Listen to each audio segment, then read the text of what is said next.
Anong tinitingin-tingin mo dyan? Ano? Hindi mo ba ako tutulungan na ilagay yung mga gamit ko sa cabinet? Itong tandaan mo, Dayan, ha? Hindi ako nandito para sa'yo. Nandito ako kasi pinakaisapan ako ni Joseph.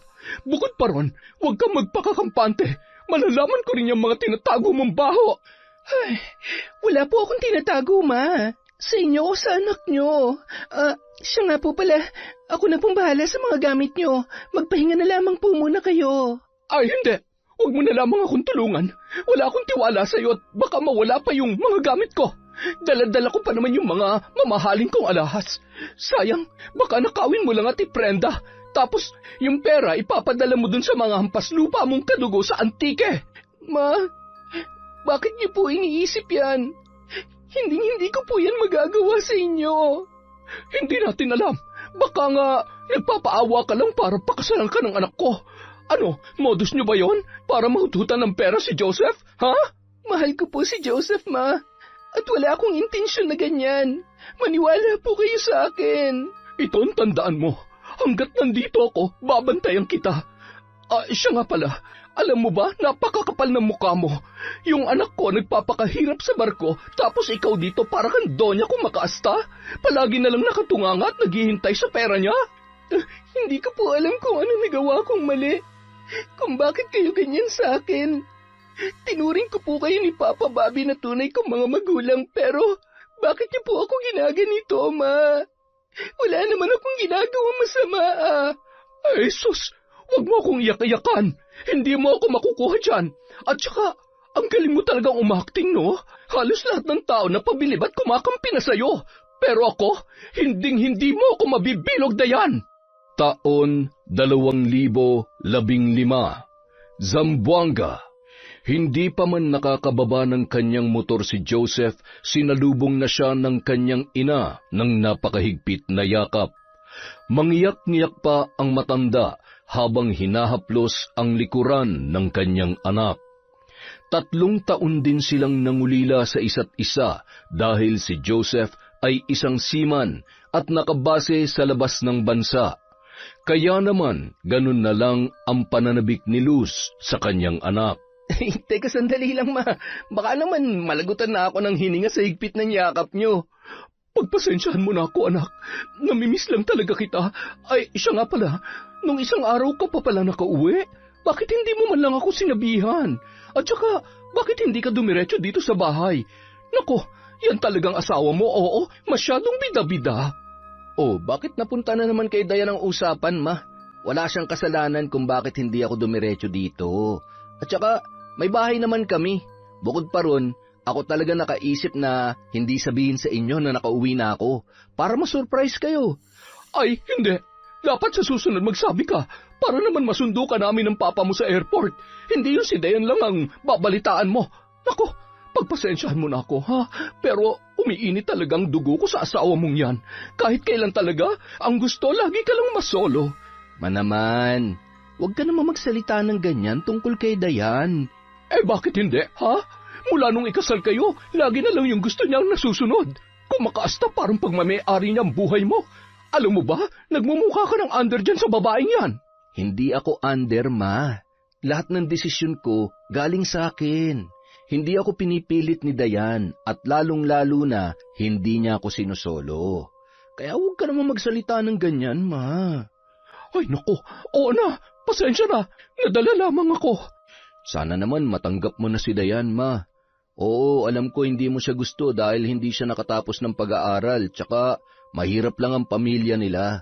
Pero mabuting tao po yung asawa ko. Ay, o siya.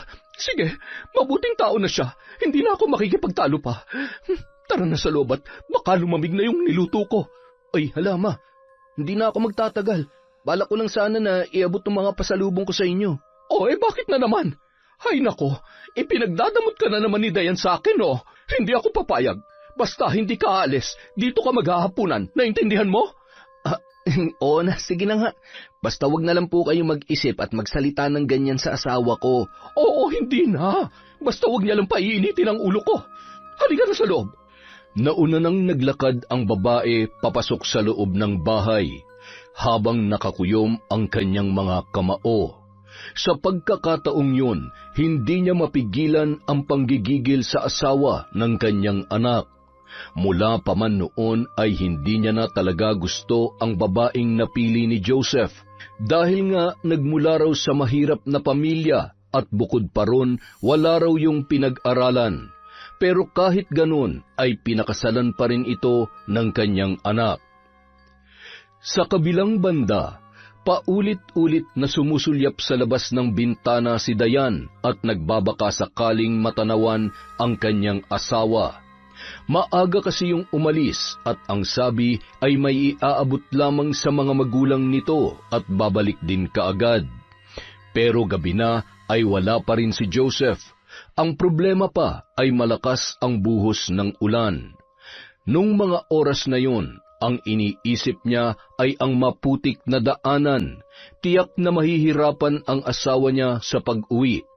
Hindi naman niya matawagan kung nasaan yun dahil naiwan ni Joseph ang kanyang cellphone dala ng pagmamadali.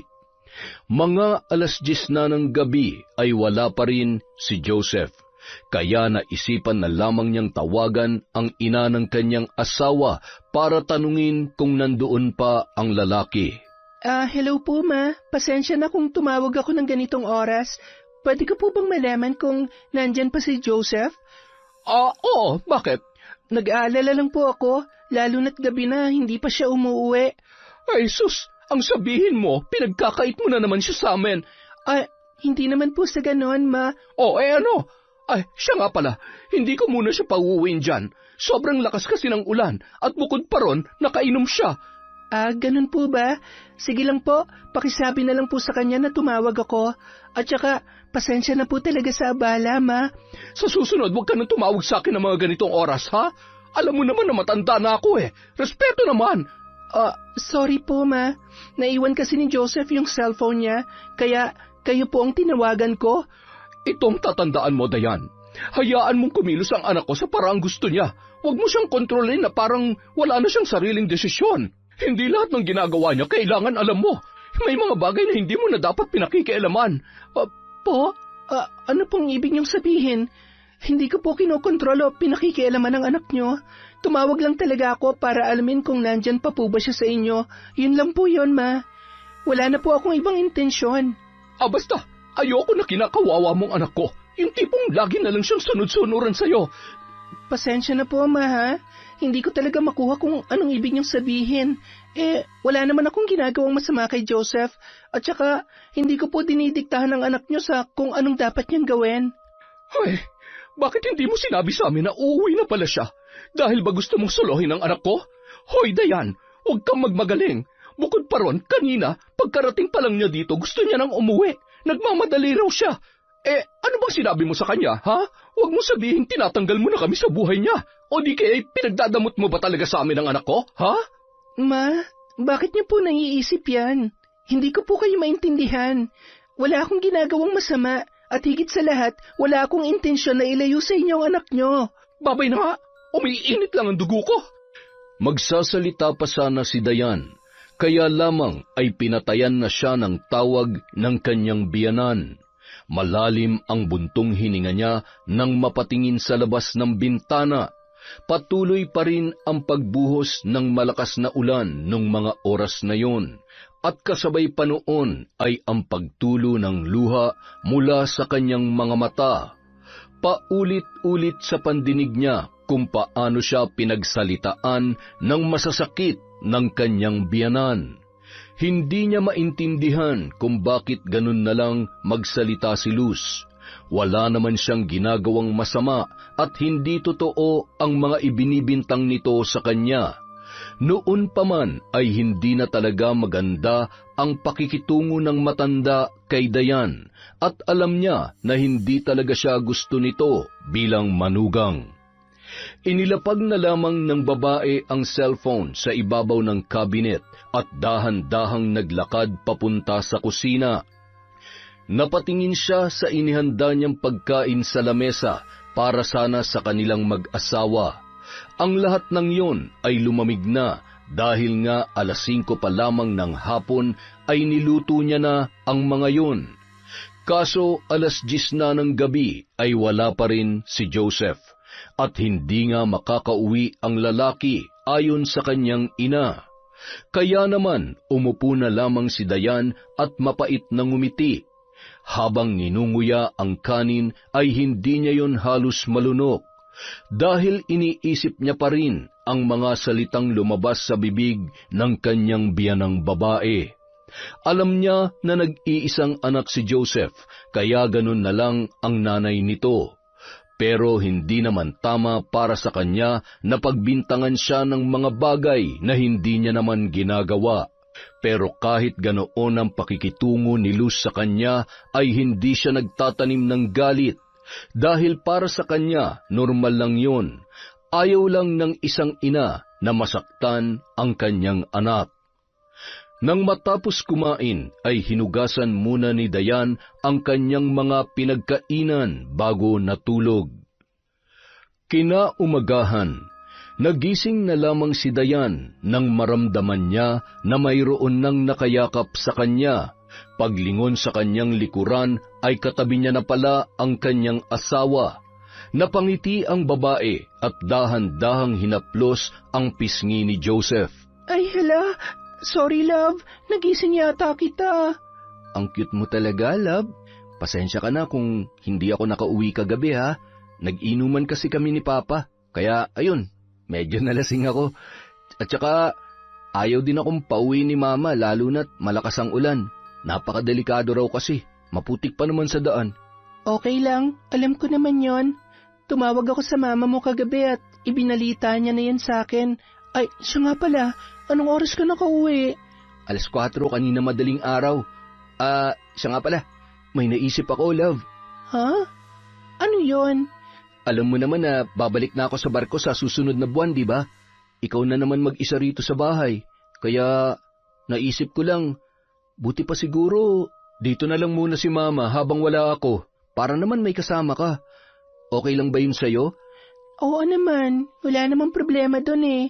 Pero ang tanong, ayos lang ba kay Mama? Hindi ko pa yan nasasabi sa kanya, pero sana pumayag siya. Sana nga, pero ang inaalala ko lang, magkakasundo kaya kami? Alam mo naman na mainit ang dugo niya sa akin at mula pa noon, hindi niya na talaga ako gusto. Yun na nga ang point ko. Kung titira kayo sa iisang bahay, malaki ang posibilidad na makilala niyo lalo ang isa't isa. Bukod pa ron, patunayan mo kay Mama na mali yung mga iniisip niya tungkol sa'yo. At saka, huwag ka mag-alala. Mabait yan si Mama. Nagtataray-tarayan lang talaga yan kung minsan. Alam ko naman yan. Siya nga pala, meron akong tanong. Oh, ano yun? Babalik ka na naman sa barko tapos 3 taon na naman bago ka makauwi. Kailan na kaya tayo magkaka-baby? Ha? Gusto mo na pala ng souvenir? Anong souvenir ang pinagsasasabi mo dyan? Anak ba? Ay, teka, ano palang gusto mo? Babae o lalaki? Kasi ako, gusto ko lalaki. Kasi siya yung magiging tagapagtanggol ng mga kapatid niya. Ang advance mo naman mag-isip. Wala pa nga eh. Wala pa sa ngayon, pero ano, simulan na ba natin? May 1 buwan pa tayong magsasama. Malay mo, makabuo pa tayo ng kambal.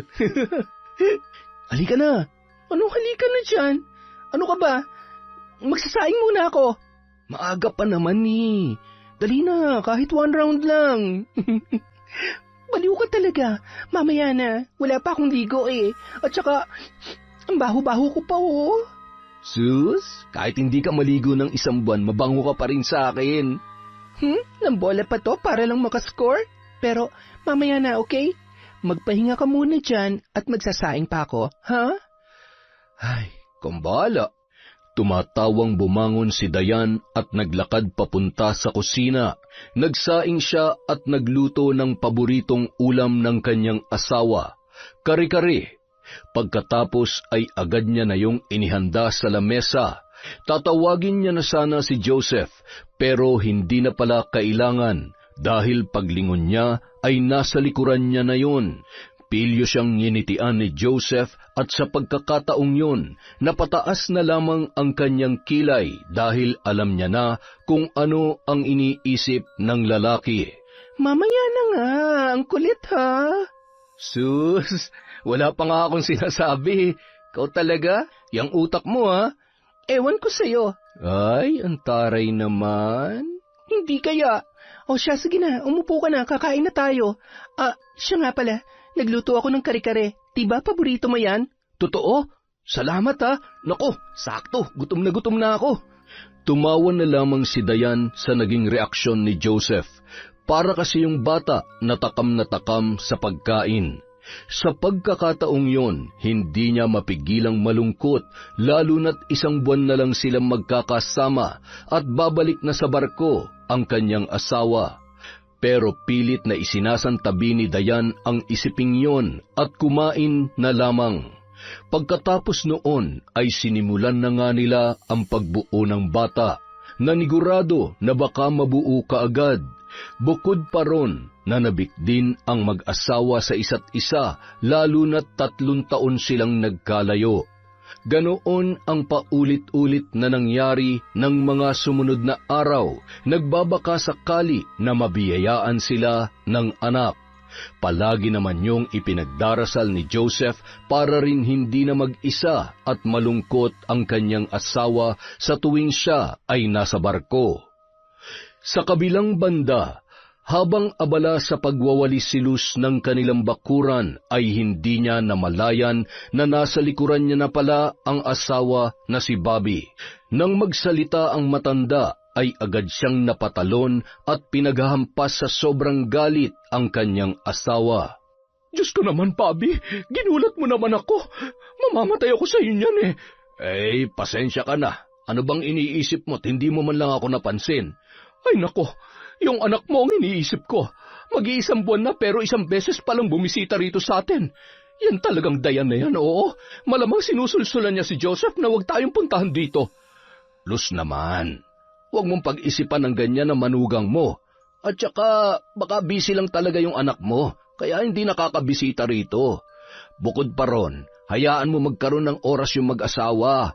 Ang hindi ko lang talaga gusto, mula nung maipakasal yung anak mo sa babaeng yon, naitsapwera na ako. Ano naitsapwera? Hindi ka naman tinanggalan ng karapatan bilang ina ni Joseph, ha? At saka, ikaw lamang ang nag-iisip niyan. Hindi, duda talaga ako. Ginayuman niya ang anak natin. Tingnan mo nga, ano ba nagustuhan ni Joseph sa kanya? Hindi naman niyang kagandahan at ang itim pa.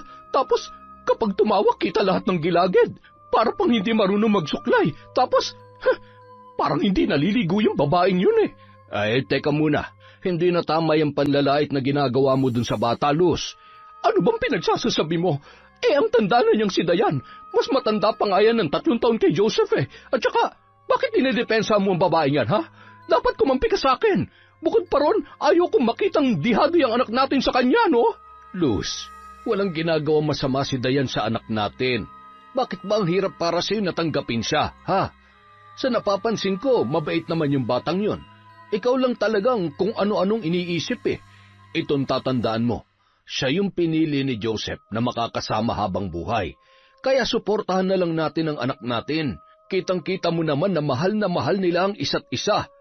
Basta, hindi ko gusto ang babaeng yan. Kahit ano pang sabihin mo, hindi ko siya matatanggap bilang manugang. Wala ka na magagawa kasi sila ng anak mo nagsasama, hindi kayo. Ay nako, ewan ko ba naman sa yung babae ka, oo. Pailing-iling na lamang na umalis si Bobby.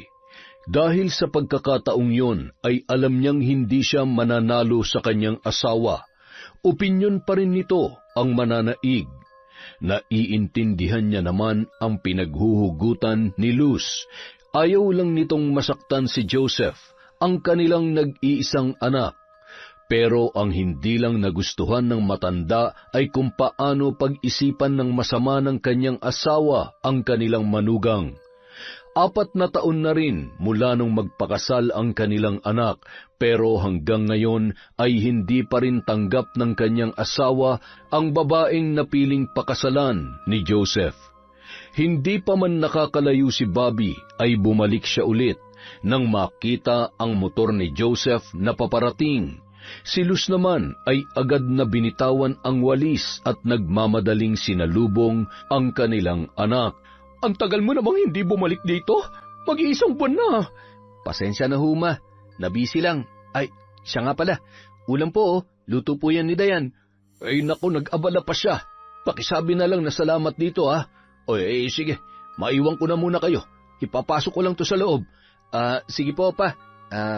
Ma, kaya po pala ako pumunta rito para sana makiusap sa inyo. Oh, ano yun? Tungkol saan ba? Gusto ko sanang makiusap sa inyo na kung pwede, sa amin muna kayo tumira. Sa susunod na linggo na kasi ang balik ko sa trabaho, ma. Kaya sana ayos lang sa inyo na samahan niyo muna si Dayan sa bahay habang wala ako. Ano? Ayoko nga. Ayokong tumira kasama siya sa iisang bubong, no? At alam mo naman na hindi ko gusto yung asawa mo, di ba? Kaya wag mo na akong pakiusapan pa kasi hindi mo ako mapipilit. Ang mabuti pa, kumuha na lamang kayo ng katulong. Kesa ako mismong guguluhin mo para lang pakisamahan niyang si Dayan. Ay nako, hindi ko kaya. Grabe naman kayo, ma. Bakit ba ayaw na ayaw niyo sa kanya? Wala naman siyang ginagawa masama sa inyo, ah. Mabait po ang asawa ko't nagmamahalan po kami. Kaya sana naman, tanggapin niyo na siya bilang manugang niyo. Tsaka, kaya ako naisip yon para mas makilala niyo pang isa't isa para mapatunayan niya rin sa inyo na mali yung pagkakakilala niyo sa kanya. Hindi ko kayang makita ang pagmumukha niya araw-araw. Buti nga ngayon ay hindi mo dinala rito. Baka mas lalo pang uminit ang ulo ko.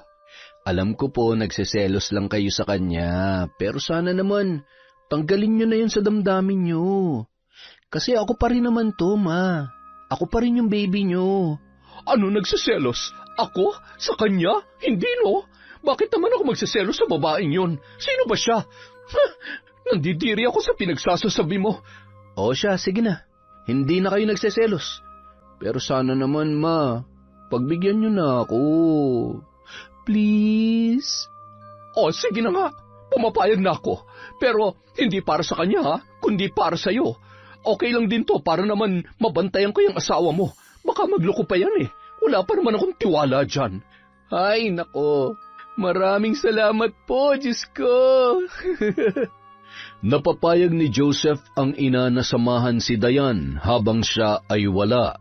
Sa pagkakataong yun, iniisip ni Luz kung paano niya pakikisamahan ang kanyang manugang.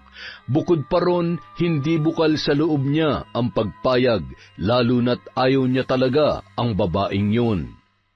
Sa kabilang banda, abala sa pagtutupi ng mga damit ng asawa si Dayan. Inilalagay niya yon sa loob ng maleta bilang paghahanda sa nalalapit na pag-alis ng lalaki. Napabuntong hininga na lamang siya at tiningala ang nakasabit na wedding picture nila sa dingding. Kasabay noon ang pagbalik ng mga ala-ala ng kahapon, ang tungkol sa kung paano binago ng asawa ang kanyang buhay. Noon, nakatira lamang siya sa maliit na barong-barong sa Antique kasama ang kanyang lola Tasing na isang manggagamot at kilala rin na may kasanayan sa pambabarang. Doon sila nakakakuha ng pera na ginagamit nila sa pang-araw-araw. Nagpapasalamat na lamang siya dahil maraming kliyente ang kanyang lola. May iba na nagpapagamot lang o di kaya ay nagpapahilot. Pero karamihan na pumupunta sa kanila ay mga kababaihan na pinagtaksilan ng kanilang mga asawa at ang nais ay makaganti. Kaya nagpapatulong sila sa matanda para parusahan ang mga babaeng nang aagaw ng asawa ng iba. Gayunpaman, dahil sa katandaan ay namatay na ang lola ni Dayan at naiwan na siyang mag-isa. Ang naisip na lamang niya ng mga panahong yon ay magtinda ng gulay sa palengke para kumita at mabuhay. Hanggang sa isang araw, nagkita sila ni Joseph at mula noon ay nagbago na ang kanyang buhay. Dinala siya ng lalaki sa Zamboanga, ipinakilala sa mga magulang at pinakasalan. Napahinto sa malalim na pag-iisip si Dayan nang marinig niya ang motor ng kanyang asawa na kakahinto lamang. Agad siyang lumabas at nakangiting sinalubong ang lalaki. Ano? Kamusta ang lakad mo? Pumayag ba si Mama na dito na tumira? Yun nga, muntik nang hindi pumayag. Buti na lang, nakuha ko sa pakiusap. Mabuti naman kung ganon. Siya nga pala, naihanda ko na yung mga gamit na dadalhin mo pabalik sa barko. Grabe naman, handang-handa na. Gusto mo na yata talaga akong umalis eh. Nagsasawa ka na siguro sa pagmumukha ko, no? Hindi Kung ako lang masusunod, ilalak kita dito sa loob para hindi ka na makaalis. At saka, kahit kailan hindi ako magsasawa sa pagmumukha mo, no? Ang sarap kaya sa feeling na pagising ko sa umaga, yung mukha mong nakikita ko. Mahal na mahal kita, Joseph. Yon! Mahal na mahal din kita, love. Siya nga pala, may ilang araw pa ako kasama mo. Sulitin na natin to para sigurado na talaga makakabuo tayo ng baby. Tsaka, tingnan mo yung langit parang uulan. Parang ang sarap makipagbuno ngayon. Buno pala Sige, halika dito. Umaasa ang mag-asawa na makakabuo ng bata. Sa mga nagdaang araw, kahit wala pang nararamdaman, sinusubukan nila ang pregnancy test, ngunit negatibo ang resulta. Pero hindi pa rin nawawalan ng pag-asa ang mag-asawa. Makalipas ang 1 linggo, habang nasa biyahe papunta sa airport ay hindi maiwasang maiyak ni Dayan dahil aalis na naman ang kanyang asawa at maiiwan na naman siya nito. Kasama niya ang kanyang mga biyanan na sina Bobby at Luz sa paghatid kay Joseph. Nung mga oras na yun, gusto na lamang napahintuin ni Dayan ang oras para lang makasama pa ng matagal ang kanyang asawa. Pero para hindi na siya malungkot, ang iniisip na lamang niya ay ginagawa yun ng lalaki para sa kanilang kinabukasan. Lingid naman sa kaalaman ni Dayan, ilang beses na siyang iniirapan ni Luz. Sa kaloob-looban kasi ng matanda ay hindi niya gusto ang pagdikit-dikit nito sa kanyang anak at naiinis din siya dahil sa manugang lamang niya nakafocus ang atensyon ni Joseph. Nung mga oras na yun ay gusto niyang hablutin ang babae at ingudngud sa kalsada. Hindi niya kasi mapigilan na makaramdam ng selos. Iniisip niya na initsipwera na lamang siya ng kanyang anak. Kasi nga ay meron na itong Dayan. Nang maihatid na nila sa airport ang lalaki, ay umuwi na rin sila kaagad. Maraming dalang gamit si Luz dahil pumayag siya sa pakiusap ng kanyang anak na samahan ang kanyang manugang para hindi ito mapag-isa sa kanilang bahay. Naipasok ko na mga gamit mo ron sa loob. Ikaw nang bahala mag-ayos nun sa cabinet, ha? Ako naman ay uuwi na. At saka, Luz, huwag mong pagmalupitan yung manugang mo, ha? Alam kong hindi mo siya gusto, pero sana naman ay magkasundo na kayo. Tingnan natin. Huwag lang niyang painitin ang ulo ko. Naku, makikita niyang hinahanap niya. At saka, may paiyak-iyak pa siya nalalaman kanina. Ang kapal naman ng muka. Halatang-halata naman na gusto niya ring umalis ang anak natin para makapagsaya siya rito ng mag-isa. Ay, nako. Ewan ko ba sa'yo, Luz? Hindi ko na alam kung anong sasabihin para lang matanggap mo yung manugang mo. Tingnan mo naman, ang bait-bait at napaka-responsableng asawa niyang si Dayan.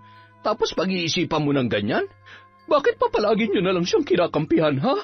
Itong tatandaan mo, Bobby, patutunayan ko sa inyo na may baho at kuluring itinatago ang babaeng yan. Ay, nako. Uuwi na ako. Tumawag ka na lang kung may kailangan kayo rito.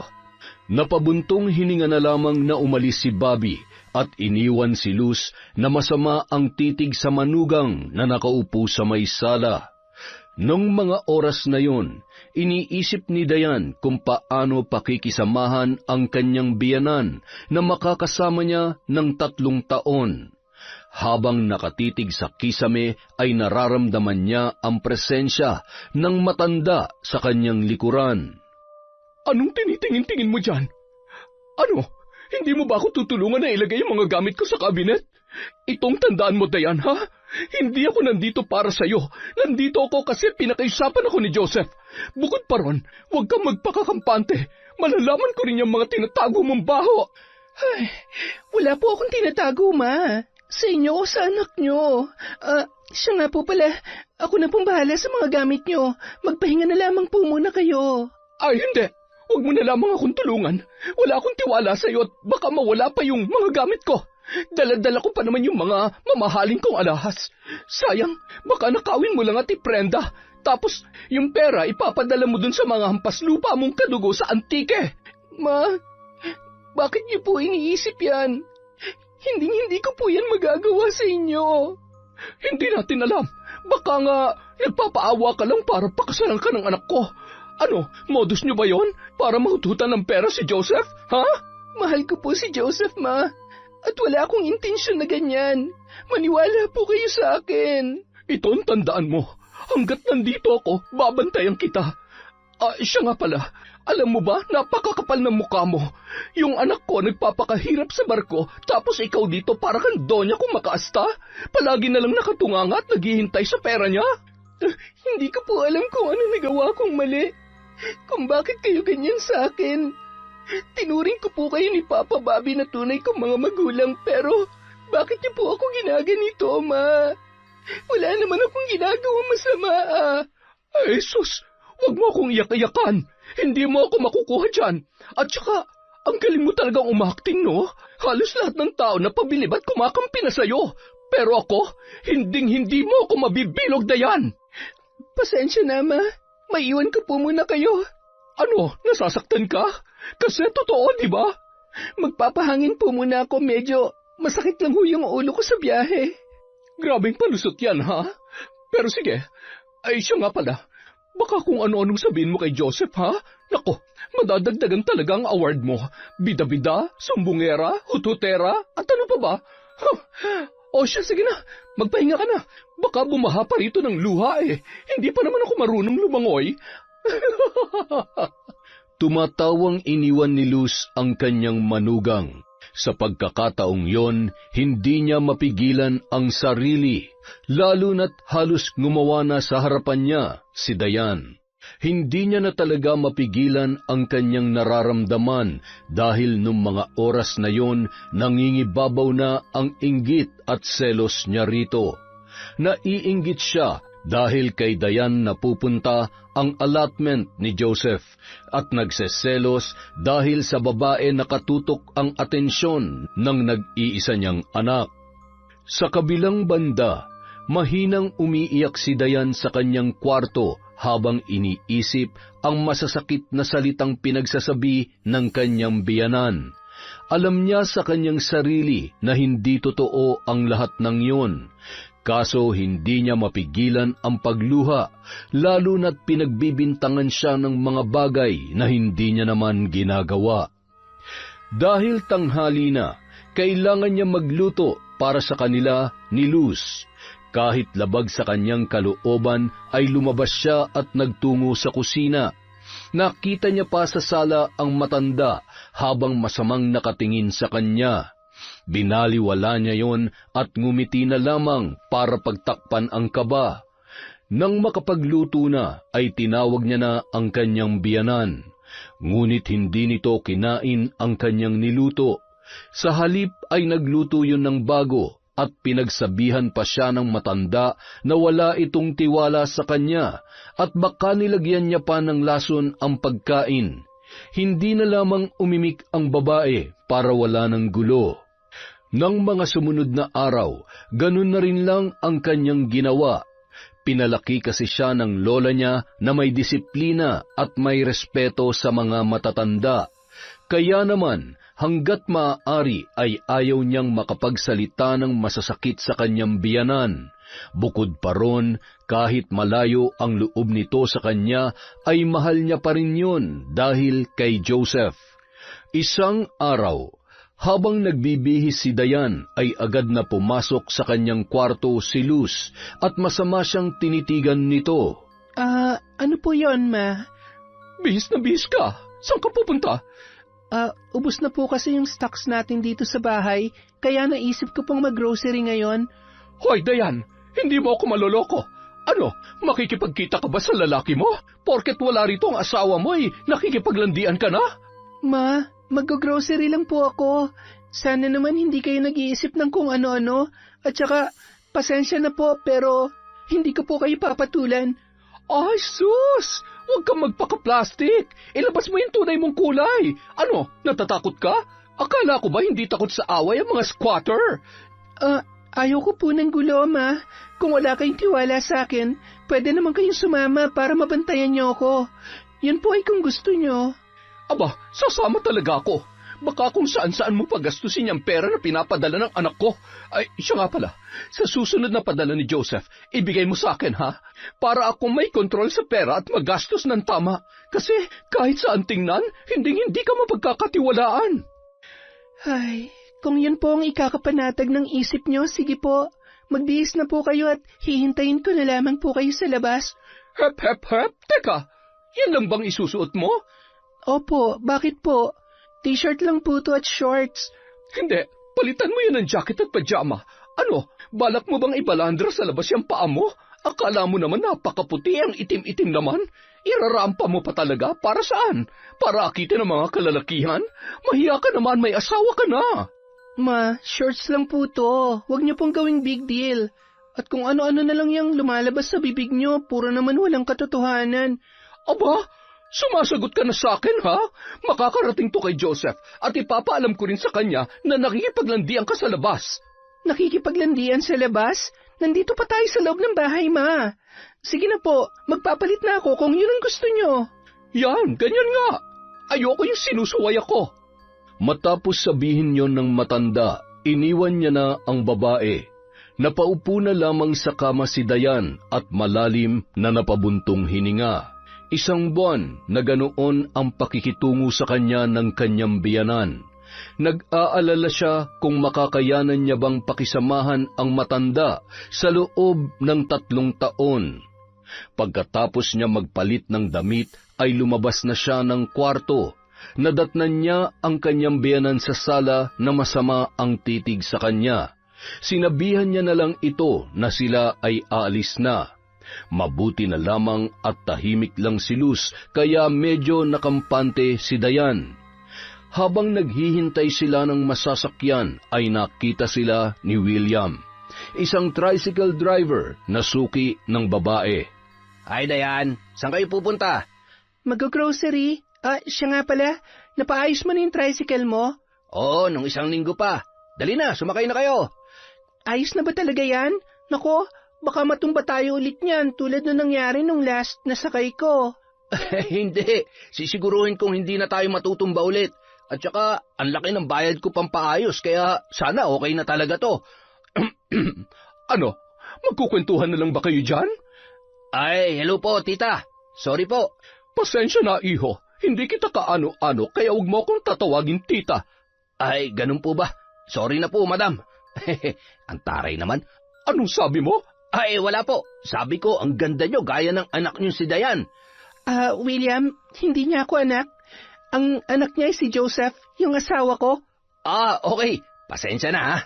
Hindi na lamang umimik pa si Dayan, kasi sa pagkakataong yun, ang muka ng kanyang biyanan ay halos hindi na maipinta. Tahimik lang sila sa biyahe hanggang sa makarating sa isang grocery store. Sa pamimili ng mga bilihin ay ang matanda ang nasusunod at minsan naman ay sinisigawan nito si Dayan dahil nga hindi niya gusto ang mga kinukuhang brand. Pilit na lamang siyang ngumingiti kahit na sa kaloob-looban niya ay sobrang napapahiya siya sa ginagawa ni Luz, lalo na't marami pa namang tao ang nakakarinig doon. Nanahimik na lamang si Dayan at baka kung ano pa ang masabi ng matanda, sunod-sunuran na lamang siya dito hanggang sa sila ay makauwi. Pagdating sa bahay, nagulat na lamang si Dayan nang ibinagsak ng biyanan ang mga ipinamili at bigla na lang siya nitong dinuro-duro. Bakit, Ma? Ano po bang problema? Ikaw ang problema ko. Ano yun, ha? Sinong William na yon? Lalaki mo yon, oh. Huwag kang magmaang-maangan. Napakalandi mo talaga. Anong lalaking pinagsasasabi niyo, Ma? Suki lang po namin yun na tricycle driver. Yun lang. May pasabi-sabi pa siyang, ang ganda niyo po kagaya ng anak niyong si Dayan. Kitang-kita naman na may something kayo noon. Ano, gano'n nakatagal ang relasyon niyo ng lalaking yon? Nakakahiya ka? Sa tricycle driver pa talaga? Wala yung binatbat sa anak kong Seaman? Itong tandaan mo, Dayan. Makakarating to kay Joseph. Pwede ba wag niyo akong siraan sa asawa ko? Kahit kailan hindi ko magagawang lokohin si Joseph. Huwag mo akong sinasagot-sagot! Napakasinungaling mong babae ka! Matapos ang usaping yon ay iniwan na lamang ni Luz si Dayan. Napaupo na lamang ang babae at umiyak. Dahan-dahan niyang pinulot ang nagkalat na pinamili. Pagkatapos ay nagmukmuk sa kwarto. Gustuhin man niyang isumbong sa asawa ang pinaggagawa ng ina nito, ay ayaw niya na lamang yung mamroblema. Baka mas lalo pang gumulo at ayaw niya rin na mahirapan pa si Joseph. Alam niyang pagod na ang kanyang asawa sa trabaho, kaya hindi niya na yon dadagdagan pa. Kinagabihan, prenteng nakaupo sa sofa si Luz habang hawak-hawak ang cellphone sa kaliwang kamay. Tinatawagan ang anak at ibinalita ang mga pinaggagawa ni Dayan. O ma, kumusta kayo dyan? Napatawag ka? Ayos lang naman ako rito, pero itong asawa mo, hindi. Po, ano po nangyari kay Dayan? Wala namang masamang nangyari sa kanya, pero kailangan mo malaman na nagloloko tong asawa mo dito. Duda ko, kabit niya yung tricycle driver na yon. Alam mo ba, wala na silang hiya-hiya. Sa harap ko pa naglandian yung dalawa. Ayan ka na naman, May. Gumagawa ka na naman ng kwento eh. Hindi yan magagawa ni Dayan, kilala ko siya. Kaya tigilan nyo na yung paninira nyo sa kanya. At saka, ginagawan nyo na naman ng ibang interpretasyon ng pakikipaghalubilo niya sa mga tao eh. Hindi ako naninira, Joseph. Totoo talaga ang sinasabi ko.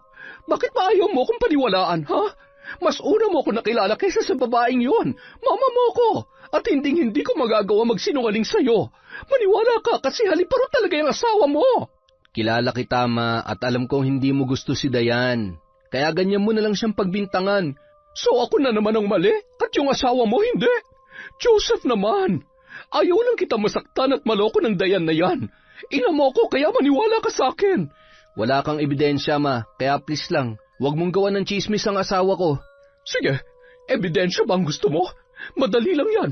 Hintayin mo at patutunayan ko sa iyo na nagsasabi ako ng totoo. Ay, kayong bahala. Ay, siya nga pala. Ibababa ko na tong tawag, Ma, ha? May ginagawa ako. Ay, sige lang. Mag-iingat ka riyan. Mahal na mahal kita, anak, ha? Matapos ang pag-uusap na yon, ay hindi napigilan ni Luz ang sarili. Hinagis niya ang cellphone sa sahig dahil sa galit at inis na kanyang nararamdaman. Sarili niya kasing anak ay hindi siya pinaniniwalaan. Pinagmuka pa siya nitong sinungaling at gumagawa lamang ng storya para siraan ang babae. Nung mga oras na yon, gusto niyang sugurin ang kanyang manugang. Pero pinigilan niya lamang ang kanyang sarili at nag-isip ng ibang paraan para paniwalaan siya ng kanyang anak at magmukhang masama ang kanyang manugang. Lingid sa kanyang kaalaman, narinig lahat ni Dayan ang mga pinagsasabi ng matanda sa kanyang asawa. Natuwa lamang siya lalo na't sa reaksyon pa lang ng biyanan ay hindi na ito pinaniwalaan ng kanyang anak. Nagpapasalamat ang babae dahil may tiwala sa kanya ang kanyang asawa. Nang mga sumunod na araw, nag-ingat na si Dayan sa kanyang mga ikinikilos dahil ayaw niyang may masabi na naman si Luz sa kanya at alam niyang bawat galaw niya ay binabantayan nito. Hindi na rin siya lumalabas ng bahay para hindi na siya pag-isipan ng masama. Kaso kahit anong iwas at ingat niya ay may nasasabi pa rin talaga ang matanda. Hoy, babae ka! Wala ka talagang hiya, no? Aray, bitawan niyo po ang buhok ko, Ma. Ang sakit. Ano na naman po bang ginawa ko? Abay, nagmamaang-maangan ka pa? Kagabi may narinig akong yapak ng tao na naglalakad sa labas. Ano, tumatakas ka ba, ha? Para lang makipagkita dyan sa lalaki mo? Grabe ka naman, Dayan. Sobrang katinaba, ha? Anong tumatakas? Buong gabi nasa kwarto lang po ako. Ilang linggo na rin akong hindi lumalabas. At saka, anong lalaki? Wala akong lalaki, Ma. Huwag ka nga magsinungaling, hayop ka. Matagal na ako nagtitimpi sa'yo. Alam mo bang pinagmumukha mo kung masama sa anak ko? Wala akong sinabi kay Joseph.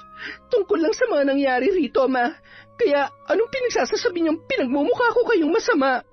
Bakit kasi hindi mo na lang sabihin sa kanya na may kabit ka para tapos na tayo rito? Wala nga po akong kabit, Ma. Huwag niyo naman po akong sirain kay Joseph, oh. Buisit ka talaga.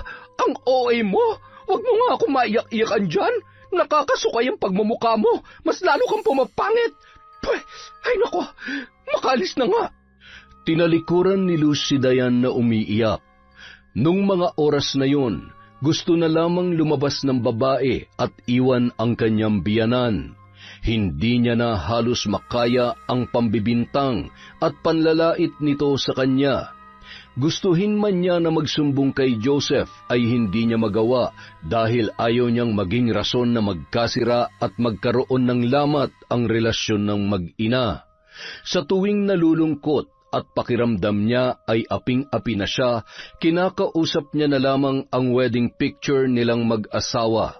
Doon niya ibinubuhos ang lahat ng kanyang hinanakit sa kanyang biyanan. Samantala, habang nakaupo sa may teres si Luz, may iniisip siyang ideya kung paano makakakuha ng ebidensya at mapatunayan sa anak na nagsasabi siya ng totoo. Nagmamadali siyang pumasok sa kwarto at nagbihis. Paglabas niya, nakita niya si Dayan sa kusina na abala sa paghihiwa ng mga sangkap para sa lulutuin. Napatingin sa kanya ang babae at gusto pa yata siyang tanungin kung saan siya pupunta. Pero pinandilatan niya lang yon ng mata, dahilan ng pagyuko ng kanyang manugang. Tumawa na lamang ang matanda sa naging reaksyon ni Dayan. Parang aping-api kasi ang pagmumukha nito at halos hindi na makatingin sa kanya dala ng takot. Umalis si Luz at nakipagkita sa isang lalaki.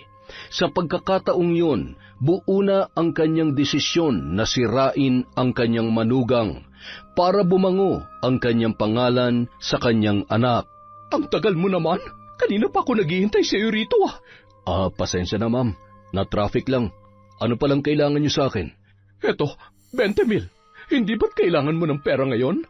Alam ko na nasa ospital ang anak mo, Rudy. Kaya tanggapin mo na yan. Totoo, ma'am. Abay, salamat po dito. Pagpalain nawa kayo ng Diyos. Huwag ka muna magsaya, kasi meron akong ipapagawa sa iyo. Sige po, ano po bang kapalit nito? Gahasain mo yung manugang ko at dapat naka-video. Ano? Hindi ko yan magagawa, ma'am. Pasensya na pero sa inyo na lang tong pera. Hindi ko kailangan yan. Makakahanap ako ng pera at makakapagbayad ng bill sa ospital sa mabuting paraan. Sorry po talaga. Hindi kaya ng konsensya kong inuutos nyo. At saka, sa manugang nyo pa talaga. Hindi nyo ba naisip ang mararamdaman ng anak ninyo? Akin lang ang anak ko, at hindi ko kailangan ng babaeng yon. Nakikisawsaw lamang siya sa buhay namin Pero, ayaw mo ba talaga? Eto, titriplehin ko, 60,000. Ma'am, may asawa at anak ako. Paano kung makita nilang video? O di kay malaman nila? Naku, ayaw ko masira ang pamilya namin. Pasensya na po, pero ayoko talaga. 100,000. Ayaw mo pa rin? Sige, pero ma'am, huwag niyo pong ipopost yan labuan niyo rin yung mukha ko kapag kung sakaling kung kanino niyo man ipapakita. Kung yun ang gusto mo. Ano, pumapayag ka na? Para po sa anak ko, ma'am.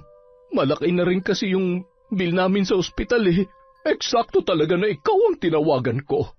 Kailan ko po pala gagawin yung inuutos ninyo? At saka, saan po? Baka manlaban at mag-report sa pulis yun. Naku, ayaw kong makulong, ma'am. Bukas, sa bahay nila. Ite-text ko na lang sa yung lugar. At saka, huwag ka mag-alala. Ako na ang bahala. Hindi yan manlalaban. Sige po, basta siguruhin nyo na hindi ako mapapahamak dyan, At saka, nga pala, ma'am, i-text nyo na lang ako bukas kung anong oras. Kailangan ko nang bumalik sa ospital. Hinihintay na ako ng asawa ko dun. Salit-salitan kasi kami sa pagbabantay ng anak ko. Sige lang, basta asahan kita bukas, ha? Opo. Sige po, ma'am. Matapos ang pag-uusap na yon ay umuwi na si Luz. Patawa-tawa pa siya nang pumasok sa bahay. Napakunot noon na lamang si Dayan sa ikinikilos ng kanyang biyanan. Gusto man niyang magtanong kung saan yun nanggaling ay hindi niya na ginawa. Baka sabihan pa siya nito na pakialamera at kung ano-ano pang masasakit na salita. Tinanong niya na lamang kung kumain na ba yun, ngunit hindi yun sumagot at pinandilatan lamang siya ng mata. Kinagabihan, habang naghuhugas ng pinagkainan, biglang may tumawag sa cellphone ni Dayan. Napangiti na lamang ang babae nang makitang si Joseph ang tumatawag. Hello, love. Kumusta ka dyan? Ayos lang ako dito, love. Kayo dyan, kumusta ang pakikitungo ni Mama sa'yo? Ayos lang naman kami.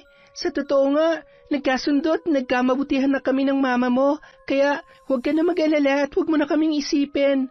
Ang alalahanin mo ang sarili mo. Mag-iingat ka lagi dyan, ha? Mahal na mahal kita. Ang tamis Mahal na mahal din kita, love.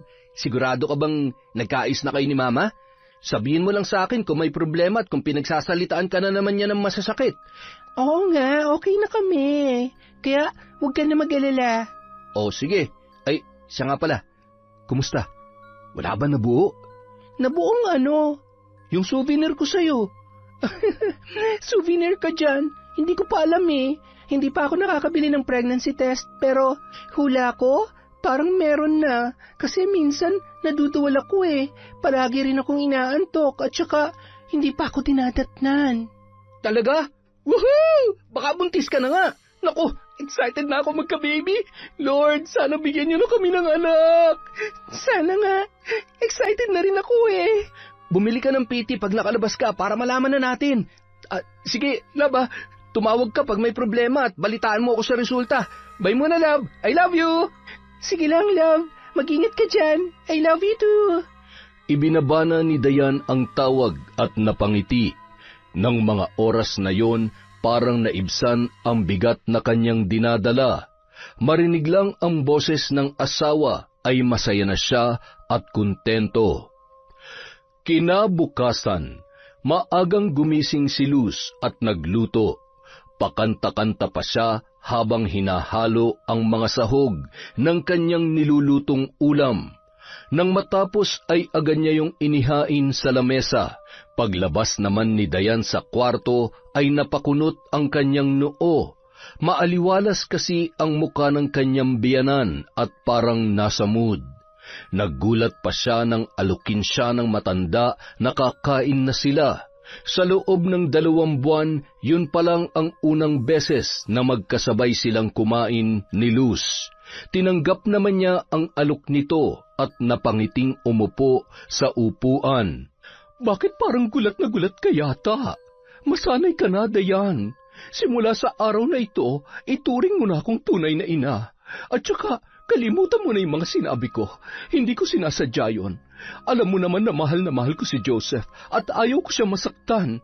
Kaya, pasensya na sa mga nagawa ko sa iyo, ha? Totoo po ba to, Ma? Matagal ko na po itong ipinagdarasal. Salamat po. Huwag po kayo mag-alala. Hindi ko sasaktan ang anak ninyo. Mabuti naman.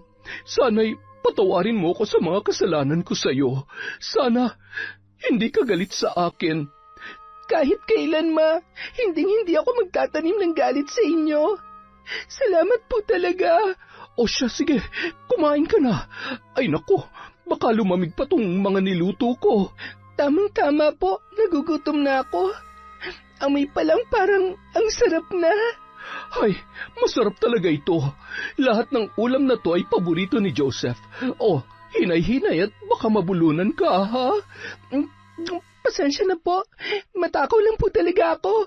Oh, dahan-dahan lang. Oh, yan. Eto ang juice. Uminom ka. Salamat po, Ma. Lingid sa kaalaman ni Dayan na ang juice na iniinom niya ay nilagyan ng kanyang biyanan ng pampatulog. Lihim naman na napangiti si Luz at hinintay ang epekto ng gamot na yon. Ilang minuto lang, unti-unti nang napapapikit si Dayan dahil sa antok. Napasubsob na lamang siya sa lamesa at nakatulog. Nung mga oras na yon, pumasok na ang lalaki na binayaran ni Luz. Agad nitong binuhat si Dayan papunta sa kanyang kwarto. "Ma'am, kailangan ba talaga nakabidyo? Kasi kung ganun, mahahalata na tulog ang babae at walang kabuhay-buhay." Oo nga, ano? May utak ka rin pala. Picture na lang, sige. Pero parang hindi ko talaga kaya to, ma'am. Napakaamo na mukha ng babaeng to. Ngayon pa lang nakukonsensya na ako. Gagawin mo ba o hindi? Bayad ka na, Rudy. Kaya hindi ka na pwedeng tumanggi. Gagawin ko po, pero sino pong kukuha ng picture? Ikaw na. Basta, siguraduhin mong malinaw yung kuha at kitang-kita yung mukha niya. Oh, etong cellphone ko. Gamitin mo. Kayo, saan po kayo? Sa labas. Alangan naman panoorin ko kayo. Sige po. Ma'am, ako na po ang bahala.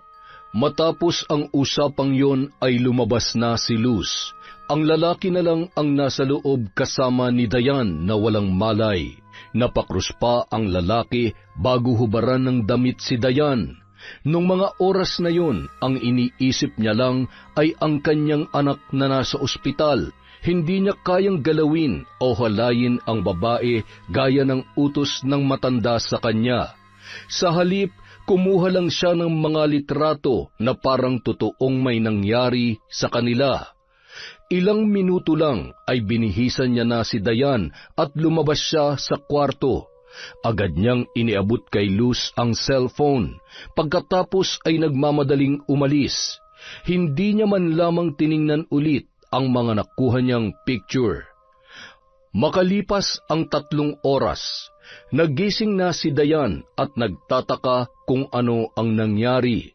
Tinanong niya na lamang ang kanyang biyanan na nakaupo sa kama, at sa pagkakataong yon ay alalang-alala ang muka ng matanda. Ma, ano pong nangyari? Bigla ka na lamang nawalan ng malay kanina. Nag-alala nga ako pero buti gising ka na. Ano, kamusta ang pakiramdam mo? Okay naman po. Huwag po kayo mag-alala. Siya nga po pala. Paano po ako napunta dito sa kwarto? Binuhat kita. Ay hindi, nung kapitbahay natin. Tumawag kasi ako agad ng tulong. Ganun po ba? Marami pong salamat, Mama, ha? Siya, sige. Magpahinga ka na muna dyan. Doon lang muna ako sa kwarto ko. Tawagin mo na lamang ako kapag may kailangan ka. Opo, Mama. Salamat po talaga. Nang makalabas ay napatampal sa noo ang matanda dahil muntik na siyang hindi makasagot sa tanong ng kanyang manugang. Sa pagkakataong yun, nang makapasok sa kwarto ay agad niyang tiningnan ang mga kuhang litrato. Kitang-kita roon ang muka ng lalaki na kanyang binayaran at ni Dayan na hindi halatang walang malay. Gumawa naman siya ng isang Facebook account na lalaki ang pangalan. Balak niyang isend ang mga picture na yon kay Joseph gamit ang dummy account na kanyang ginawa. Pero sa kanya na gagawin yon pagkatapos ng 5 araw para hindi maghinala ang manugang na set up lamang pala ang lahat. Sa mga lumipas na araw, nagpanggap pa rin si Luz na mabait at mapagmahal na biyanan sa kanyang manugang. Lumabas-labas din siya at iniiwan si Dayan mag-isa para naman mas kapani-paniwala ang nangyari, lalo na't nasa bahay pa naman ang senaryo ng mga kuhang picture. Pagkalipas ng 5 araw, habang abala sa pagwawalis si Dayan ay bigla na lamang tumawag sa kanya si Joseph. Hindi pa man siya nakakapagsalita ay sinigaw-sigawan na siya ng lalaki sa kabilang linya. Paano mo nagawa sa akin to? Akala ko ba mahal mo ko? Pero bakit nagawa mo pa rin ako lokohin, ha? Ako lang pala yung binibilog mo. Alam mo ba, napakalungkot dito sa barko, pero tinitiis ko lahat para sa'yo. Love, anong nangyayari? Hindi kita maintindihan. Oo, malayo ako, pero hindi yun sapat na dahilan para makipagrelasyon ka sa iba. Ano bang pinagsasasabi mo? Wala akong ginagawa rito, maniwala ka. Hindi ko alam kung saan galing yung ibinibintang mo sa akin. Kaninang umaga, nakatanggap ako ng message sa isang lalaki sa Facebook. May sinend siya sa akin ng mga picture at ang linaw-linaw na mukha niyong dalawa. Kaya huwag ka na magsinungaling pa. May ebidensya ako. Joseph naman, maniwala ka, wala akong alam dyan. Sa katunayan nga, lagi lang ako nasa bahay eh. Hindi ako maalis at nakikipagkita sa kung sino man. Kaya huwag mo akong pagbintangan sa mga bagay na hindi ko naman ginawa. Yun na nga eh. Hindi ka nga umaalis sa bahay. Kasi yung lalaki mo mismo ang pumupunta dyan. O eto, na-forward ko na sa yung pictures. Tingnan natin kung makapagsinungaling ka pa. Diyos ko, mukha ko to Pero hindi ko maalala kung kailan to nangyari at higit sa lahat, hindi ko kilala ang lalaking yan. Joseph, love, please, maniwala ka, wala akong alam dito. Tama pala si Mama. Binibilog mo lang ang ulo ko. Ang sakit. Ang sakit-sakit na yan. Hindi ko nga alam to. Maniwala ka naman sa akin, love. Marami pa sanang sasabihin si Dayan, pero binabana ng kanyang asawa ang tawag. Sa pagkakataong yun, napaupo na lamang siya sa sahig at humagulhol. Paulit-ulit niyang tinitingnan ang mga larawan. Siya talaga ang babae roon at nasa mismong kwarto pa nila. Pero ang hindi maintindihan ng babae ay kung bakit wala siyang maalala. Hindi niya matandaan kung paano nangyari ang lahat. Makalipas ang ilang oras, dumating na ang kanyang biyanan. Magsusumbong na sana siya, kaso bigla na lamang hinablot ng matanda ang kanyang buhok at pinagsasampal ang kanyang manugang. Aray ma, bitawan niyo ako, masakit po. Wala ka talagang hiya. Tanggap na sana kita eh. Pinatunayan mo pa na totoo mga binibintang ko sa iyo dati. Kung tungkol to sa mga picture, hindi ko po alam yon. Maniwala kayo, ma. Nakakahiya ka. Dito niyo pa talaga ginagawa ang kalaswaan niyo ng lalaking yon. Ito ang tandaan mo. Simula bukas, dapat hindi ko na makita yung pagmumukha mo. Nakakadiri ka. Ma, parang awa niyo na. Wala akong mapupuntahan. At saka, maniwala po kayo. Hindi ko magagawang lokohin ang anak ninyo. Mahal na mahal ko po si Joseph, ma. Tumigil ka na sa mga kasinungalingan mo. Mas lalo mo akong ginagalit. Itong dapat sa'yo. Aray, tigilan niyo na po ang pagsipa niyo sa akin. Ang sakit po ng tiyan ko. Parang awa niyo na, ma. Ay sus, ang galing mo talagang umarte, no? Ang husay mo mambilog ng ulo ng tao. Nakakagigil ka. Mas lalo mong pinaiinit ang ulo ko. Dapat, pagbalik ko, wala ka na sa pamamahay na ito. Pag nakita pa kita, mas lalong magiging impyerno ang buhay mo. Magmamakaawa pa sana si Dayan, kaso ay tinalikuran na siya ng matanda. Nagmamadali na lang siyang tumayo at nagpunta sa kanyang kwarto. Kumuha siya ng backpack at inilagay doon ang kanyang mahalagang gamit. Napagdesisyonan na lamang niyang umalis at baka mas lalo pang magalit at saktan siya ng kanyang biyanan. Nang lalabas na sana ay napahinto siya at napatingin sa ilalim ng kama. Kinuha niya ang isang kahon doon at binitbit. Napatingin naman si Dayan sa pendant ng kwintas na susi sa nakakandadong kahon at dahan-dahang naglakad palabas. Hindi naman niya mapigilan na mamilipit dahil sa sakit ng tiyan, pero tiniis niya na lamang yon. Habang naghihintay ng masasakyan ay nakita niya si William. Nag-usisa ang lalaki kaya sinabi niya ang lahat ng nangyari. Hindi ito naniwala at nagbiro pa. Pero nang makitang namimilipit sa sakit ng tiyan si Dayan ay bigla itong kinabahan. Lalo yung nadagdagan nang makitang may dugong umagos sa may hita ng babae. Agad na sinugod ni William si Dayan sa ospital. Binantayan pa niya yon ng ilang oras at nagpaalam din na siya ay uuwi na. Sinabihan niya pa ang babae na babalikan niya ito. Pero sabi lang ni Dayan ay wag nang mabahala dahil kaya niya na ang kanyang sarili at gusto niya rin na mapag-isa. Mabuti na lamang na intindihan yon ng lalaki. Hindi na namilit pa si William at sinabihan na lamang si Diane na tawagan siya kung magkakaroon ng problema o kung may kailangan.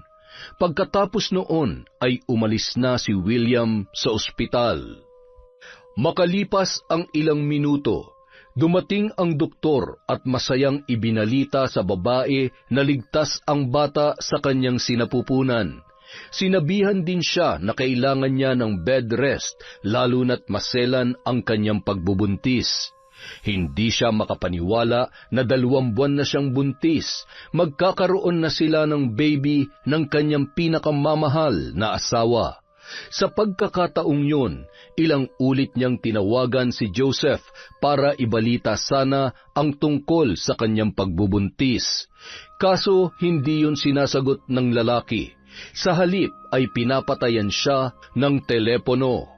Kinabukasan, pinayagan na ng doktor na makauwi si Diane.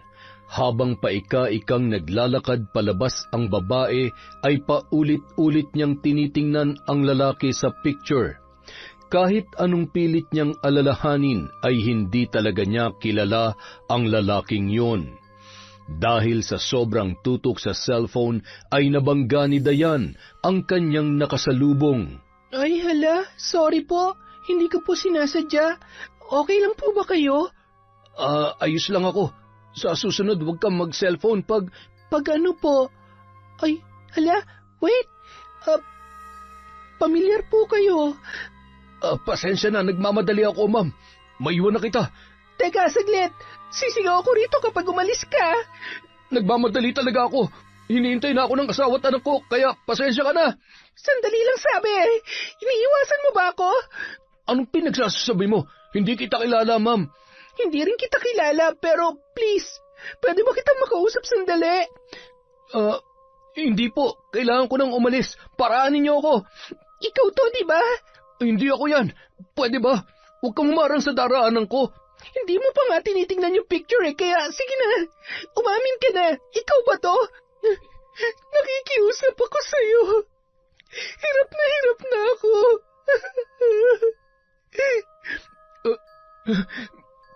Sorry, hindi ko naman ginusto yan eh. Binayaran lang ako. Kaya, ma'am, pwede ba huwag mo ako ipakulong?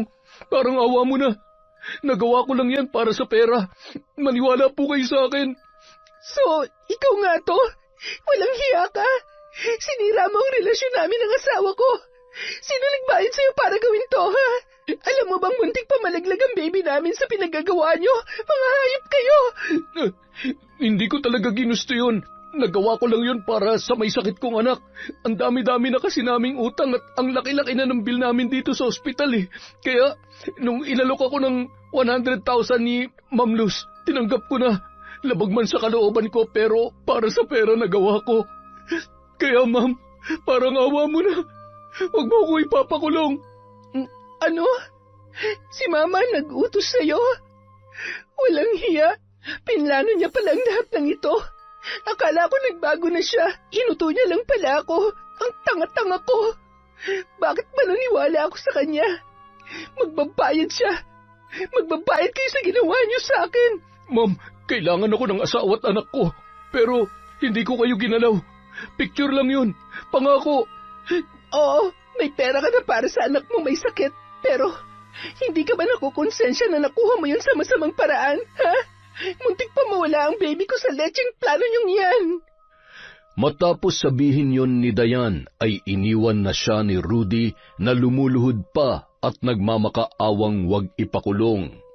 Agad naman naghanap ang babae ng matutuluyan. Mabuti na lang may nakita siyang paupahan. Gabi na nang siya'y makarating doon. Nagpahinga lang siya saglit at ilang minuto ay binuksan ang nakakandadong kahon. Gamit ang susing palawit ng kanyang kwintas. Ang laman noon ay ang mga gamit sa pambabarang na ipinamana sa kanya ng kanyang lola bago yun namatay. Kinuha niya ang mga yun at dahan-dahang inilabas. Nagsindi ang babae ng 3 itim na kandila habang dahan-dahang binubuklat ang lumang aklat na may punit-punit na pahina.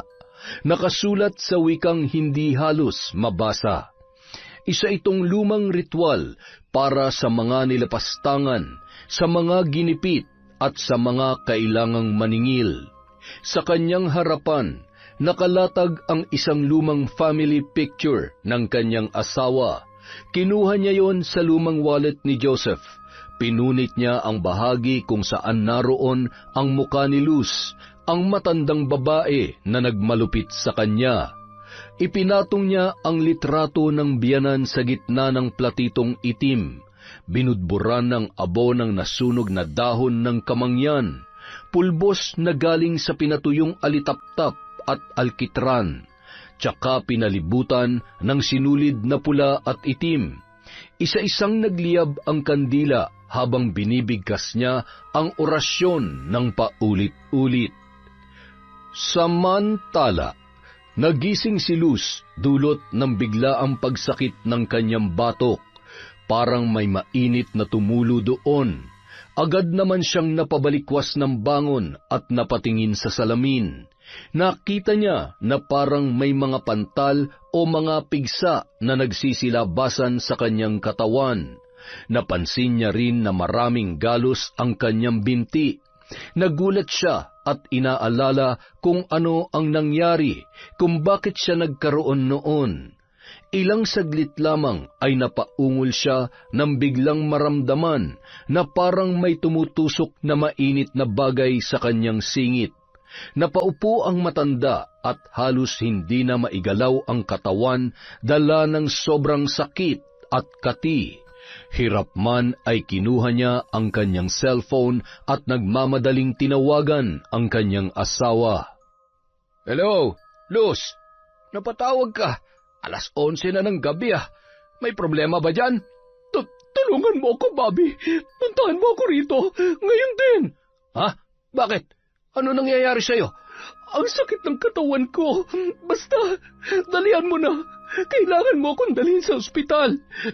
Teka lang.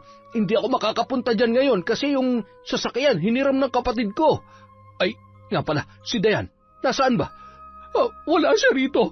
Basta, ipapaliwanag ko na lamang sa'yo. Dalihan mo na, mag-commute ka na lang. Sige. Papunta na ako dyan. Nang ibaba ni Bobby ang tawag, ay dahan-dahang tumayo si Luz. Namimilipit siya sa sakit ng katawan at pinilit na makalabas ng kwarto. Ilang hakbang pa lang ay napaupo na siya dahil sa pagkahilo. Wala pang ilang segundo ay sumargo mula sa kanyang bibig ang matinding suka. Lumabas doon ang maiitim na langgam, ipis at uod. Gumagapang at halatang buhay na buhay. Natakot ang babae at agad na nagsisigaw ng tulong. Walang tigil ang paglabas ng insekto na mas lalong ikinatakot ng matanda. Makalipas ang kalahating oras, dumating na si Bobby na hingal dahil sa pagmamadali at nagulat siya nang makita ang kalagayan ng kanyang asawa. Luz, ano nangyari sa'yo? Teka, ano yan? Uod? Ay, Diyos ko! Tulungan mo ako! Dalhin mo ako sa ospital! Anong ospital? Hindi yan magagamot ng mga doktor. Dadalhin na lamang kita kay Nanay Diyosa. Ano? Ayaw ko! Hindi ako naniniwala sa albularyo! Ay, ano ba sa tingin mo makakapagpagaling sa'yo, ha? Tingnan mo nga yung sitwasyon mo ngayon, Luz. Magagamot ba yan ng mga doktor? Ay, Diyos ko, yan nangyayari sa'yo ngayon tulad yan ng kay Mama noon. Oh, anong ibig mong sabihin? Binarang ako? Ay, sa tingin ko, ganun na nga. Aray ko! Sige na, dalhin mo na ako sa albularyong yan. Ang sakit talaga ng tiyan ko! Agad namang sinunod ni Bobby ang pakiusap ni Luz. Sa pagkakataong yun ay hindi niya mapigilang maawa sa kanyang asawa, lalo na't halos hindi na mamukaan ang matanda. Dulot ng maraming pigsa na tumutubo sa iba't ibang bahagi ng kanyang katawan. Ilang minuto lang ay nakarating na sila sa bahay ni Nanay Diyosa na isang kilalang albularyo sa kanilang lugar. Nagising na lamang ang matanda dulot ng malakas na pagkatok ng pinto ni Bobby. Nang makita sila nito ay agad naman silang tinulungan at inalalayan pa si Luz na ihiga sa banig. Agad na pinahiran ng langis ang noo ng babae at nilagyan din ang kanyang tiyan ng isang halamang gamot na mainit-init pa. Nung mga oras na yon, nakatulog siya sa sobrang panghihina. Kumuha ang albularyo ng isang mangkok na may lamang tubig at sinindihan ang 3 kandila. Sa pagtulo noon sa tubig ay unti-unting nabubuo ang isang muka. Sa pagkakataong yun ay may inuusal naman si Nanay Diyosa na Latin na salita. Ilang ulit niya yung binabanggit habang pinipikit ang 2 mga mata. Ay nako, napakalakas niya. Hindi ko siya kayang kalabanin. Ano ang ibig niyong sabihin? Napakamakapangyarihan ng taong gumawa nito sa asawa mo. Ang ginagamit niyang mahika ay hindi basta-basta. Sino po ang may gawa nito kay Luz? Sabihin niyo na po sa akin at bakit niya ito ginagawa? Base sa enerhiyang nararamdaman ko, sobrang hinanakit at galit niya sa asawa mo. Eto, tingnan mo, may nabuong muka. Kilala mo ba ito? Ano? Sigurado po ba kayo riyan? Manugang namin to si Dayan. Nakasisiguro po ba kayo na siya may gawa nito? Baka nagkakamali lamang kayo, Nanay Diyosa. Abay, sa tagal ko ng albularyo hindi pa ako nagkakamali. Pero ito pa lamang ang unang beses na nakatagpo ako ng katulad niya. Hindi ko kayang kalabanin ang kagaya niya dahil maaaring akong mamatay kung susubukan kong pahintuin siya. Siya nga pala, ano ba nagawa niyo sa kanya at nagkaganito siya? May galit sa kanya ang asawa ko. Tumira sila sa iisang bubong at hindi ko na alam kung anong ginawa nilo sa kanya. Hindi ba't manugang niyo siya? Pwede niyo siyang kausapin at pakiusapan na tigilan niya na ang pagpaparusa sa asawa mo. Base sa nararamdaman ko, mabait siya at ang intensyon niya lamang ay turuan ng leksyon itong si Luz. Hindi niyo ba talaga kaya na kalabanin ang mahikang ginagamit niya? Pasensya ka na, pero kulang ang lakas ko para gawin yan. Ano na po ang gagawin namin? Tulad ng sinabi ko, hindi masama ang taong gumagawa nito. Maaari niyo siyang pakiusapan at humingi ng tawad sa mga kasalanang ginawa ng asawa mo. Hindi na umimik pa si Bobby at tinitigan na lamang ang asawang nakaratay sa banig. Samantala, habang nakatingin sa malakas na alon ay nakatanggap ng tawag si Joseph mula sa amang si Bobby. Ibinalita ng matanda sa kanya ang mga nangyayari. Nagtataka siya kung anong nagawa ng kanyang ina kay Dayan, kung bakit ganun na lang ang galit ng babae sa kanyang biyanan.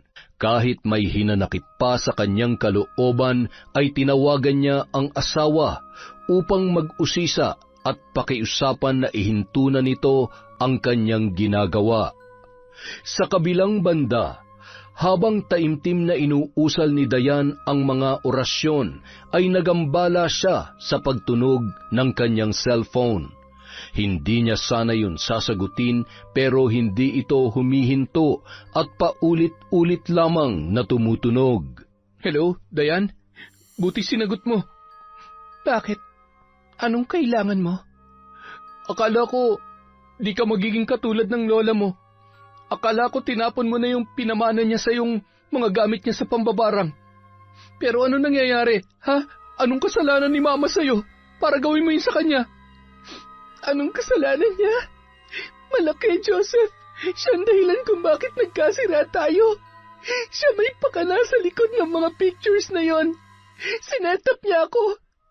Hindi lang yun. Muntik na mawala sa atin ang baby natin dahil sa pananakit niya sa akin. Ano? Ulitin mo nga mga sinabi mo. Ibig mo sabihin, buntis ka?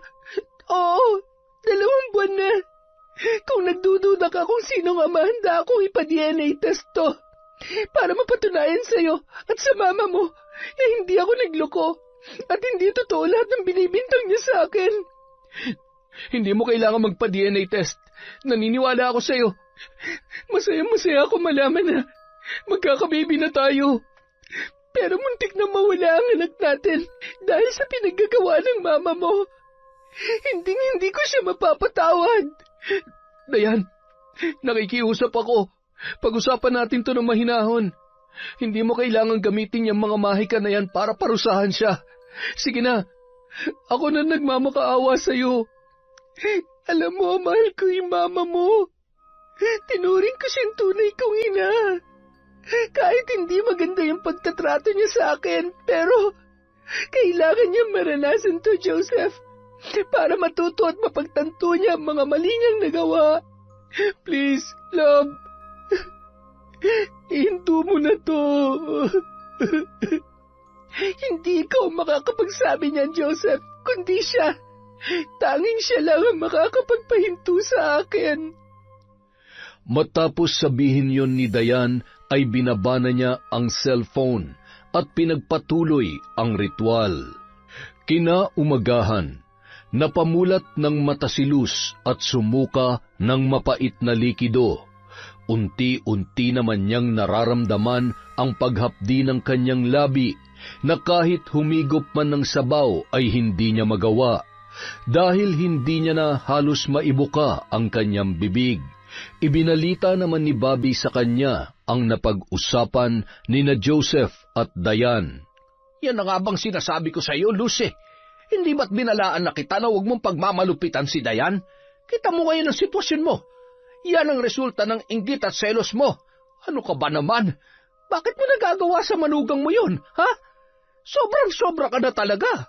Sasagot na sana si Luz, pero hindi niya na kayang ibuka ang kanyang bibig at halos wala na ring lumalabas na boses mula roon.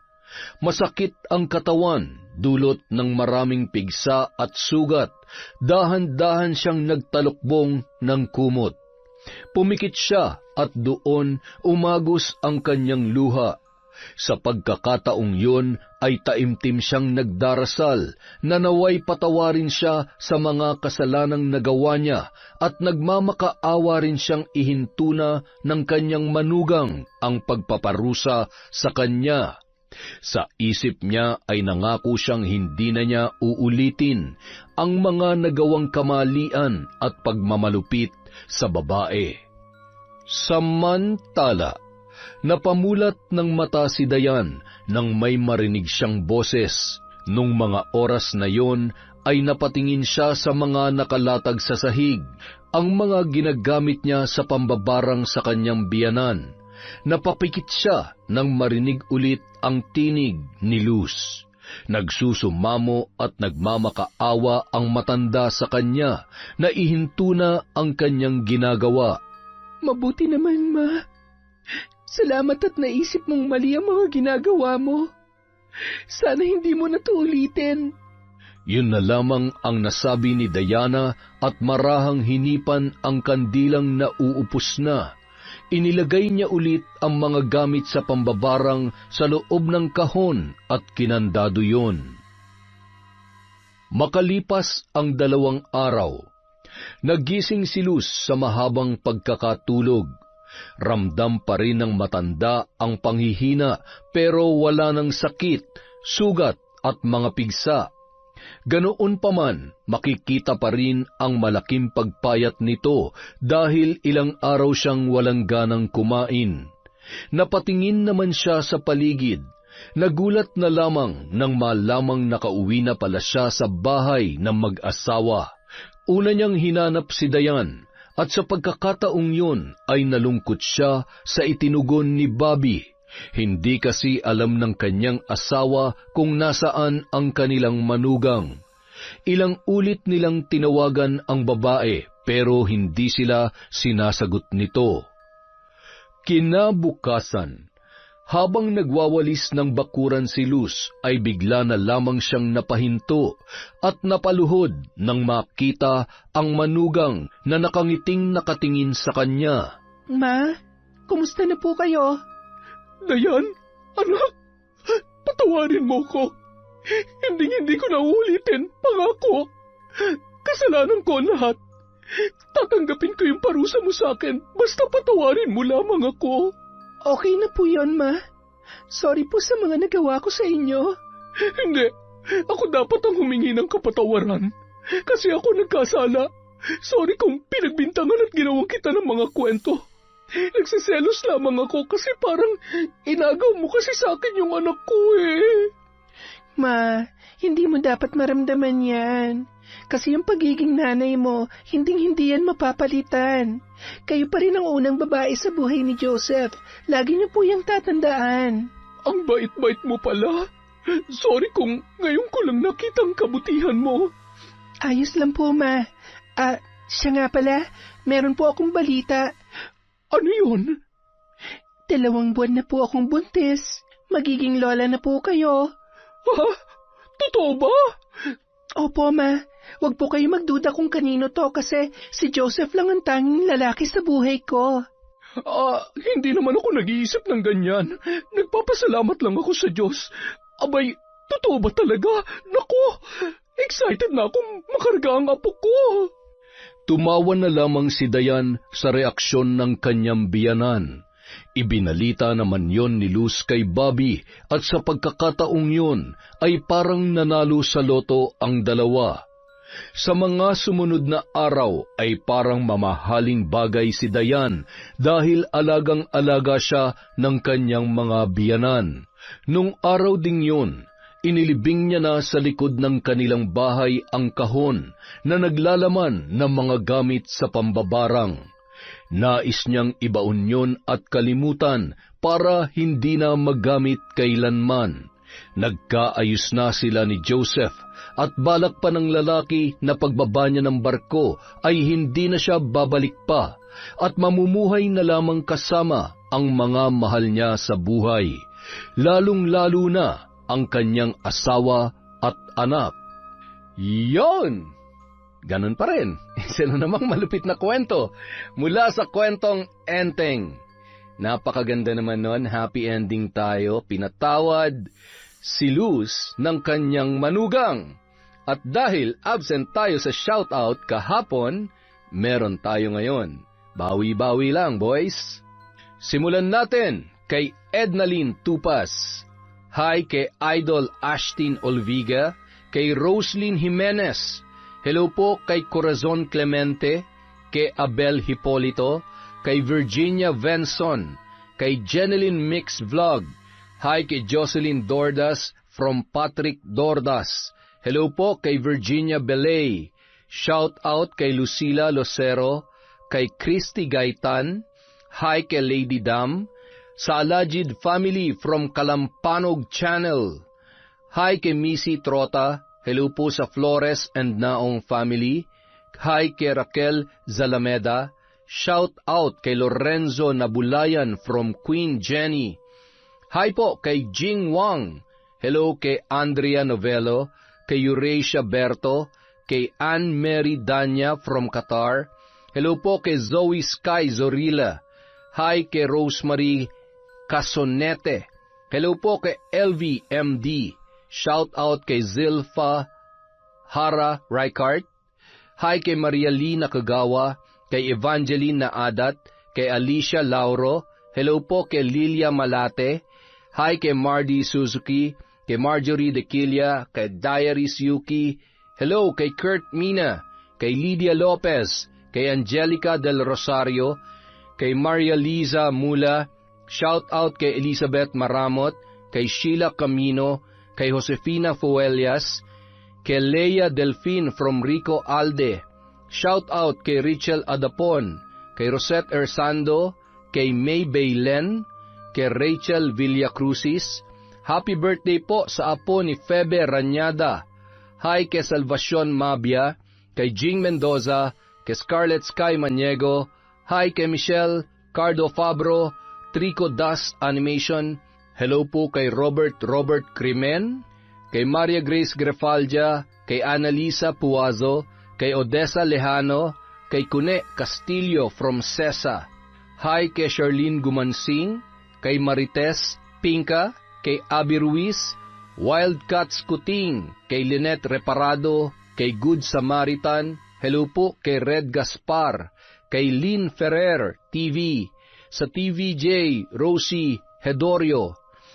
Hi po kay Lord Queen OFW Vlog, kay Elizabeth Dungka, kay Abner Peredo, kay Girly Joy Cayetano, shout out kay Kel Rodis, kay Michelle Cedron, kay Aurora Cristobal, kay Joe Dordas from Patrick Dordas.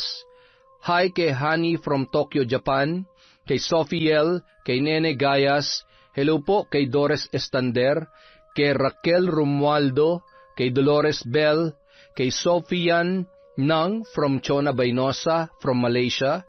Hi kay Willie Malbas, kay Marilu Francisco, hello po kay Merly Patalya, kay Shauma TV, kay Ruth Ann Migano, shout out kay Jackie Ram, kay Merly Kidian, sa Alahids family from Jenaline Rodrigo, kay Rosalina Bugayong, kay Leonora Ventura from QC, Lovely Poras from Diaries Yuki, kay Edgar Francisco, kay Jefferson Hapson, kay Elizabeth Maramot, kay Sang O, hello po kay Precious Lintawo, kay Arlene Torquiza, kay Kiarsa, kay Emily Cosino, kay Merly Pura, sa De Jesus at Manalang family from Amelie Manalang, kay Kylor Draboy, kay Reyna Glenn Panayas, hello po kay Erica Hesmel, kay Manchi Liaser, kay Agatha Maganda, hello po sa Cabral, Anilio, Rosales, Perez, Bibale, Baby Cabral from Estela da Silva. Hello po kay Wayne Cariaga, kay Eliza Felias, kay Nena Dayuno, shout out kay Arnel Claridad, sa Artiaga family from Diana Artiaga, kay Marian de la Fuente, kay Rudy Malinaw, hello po kay Dorena Ray, kay Kim Castillo from Fe Bukayan.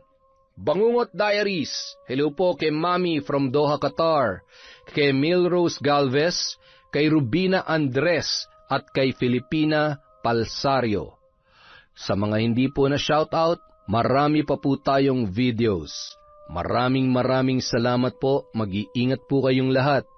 Ingatan niyo po ang inyong kalusugan, ang inyong mga sarili, at syempre magdasal po tayo palagi.